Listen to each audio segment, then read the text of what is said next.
सिलचर के सुनाई रोड क्षेत्र में धूल की आंधी के चलते आम जनजीवन अस्त व्यस्त हो गया है। क्षुब्ध आवासीय क्षेत्र के लोगों ने इस दिन सड़क अवरोध किया।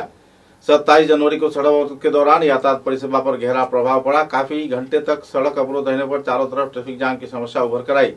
बाद में मंत्री कौशिक राय तथा दूसरे हस्तियों से बातचीत कर जल्द से जल्द सड़क संस्कार के साथ साथ सड़क निर्माण के दौरान पानी छिड़कने की आश्वासन दिए जाने पर सड़क अवरोध हटा लिया गया। गौरतलब है कि इलाके में धूल के तूफान के चलते तथा इस क्षेत्र में गंदगीपूर्ण वातावरण के चलते आम जनजीवन पिछले कई दिनों से अस्त व्यस्त हो रहा है।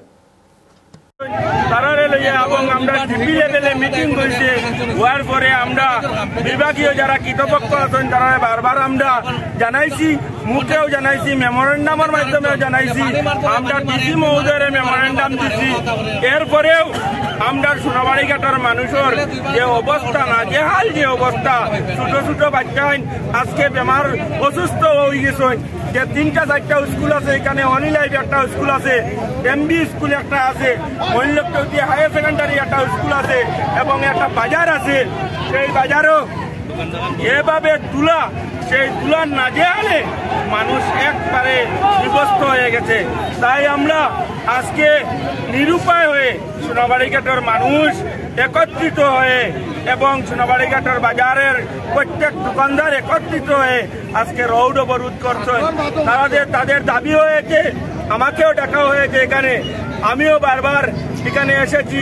আমাদের বিধায়ককে একথা জানানো হয়েছে, বিধায়কের অনুরোধ করা হয়েছে এনএডিসিএলের পক্ষ থেকে কিছু জল দেওয়ার জন্য, কিন্তু দেখা যায় যে 2-3-4 দিন পরে একবার সামান্য জল দেওয়া হয়, 6 দিন পর একবার জল দেওয়া হয়, সেই জলে কোনো কাজ হয় নাই।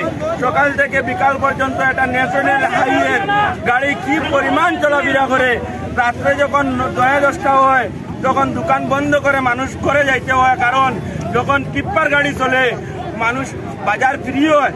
ফুল স্পিডে যখন গাড়ি যায় তখন পুরা দোকানের ভিতরে গিয়া কাপড় চুপড় যেটা আছে পুরা নষ্ট হয়।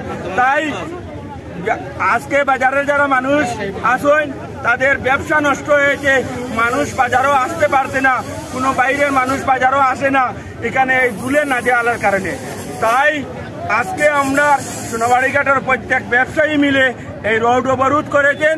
আমাদের একটাই দাবি হয়েছে, জেলা প্রশাসন, বিভাগীয় কর্তৃপক্ষ যারা আছেন, ডিসি মহোদয়, সার্কেল অফিসার, এনএডিসিএল এর কর্মকর্তা সবাই এখানে উপস্থিত হয়ে কাজ কবে আরম্ভ হবে সেটা যদি বলে দেন তাহলে আজকে রোড অবরোধ হবে, না হলে অনির্দিষ্টকালের ভাবে আজকে অবরোধ থাকবে।